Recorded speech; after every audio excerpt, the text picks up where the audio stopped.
Je m'appelle Tanguy Gestin, j'ai fondé Zalg en 2021. Zalg, avant tout, nous on baigne dans le milieu des algues, comme le nom l'indique. Notre objectif en fait c'est de participer à la démocratisation des algues dans l'alimentation humaine.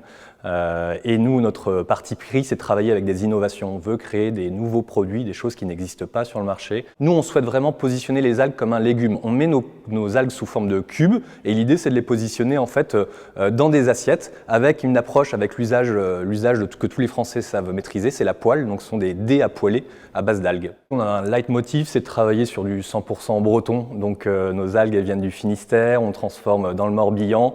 Et l'idée c'est de travailler aussi avec des algues de culture. On veut avoir une approche durable finalement autour de la ressource. Et donc au lieu de travailler avec des stocks sauvages, comme on peut avoir l'habitude depuis des années, nous on a préféré se positionner vraiment sur une démarche de travailler avec des algoculteurs, avec des gens qui vont mettre en avant finalement une culture durable de l'algue.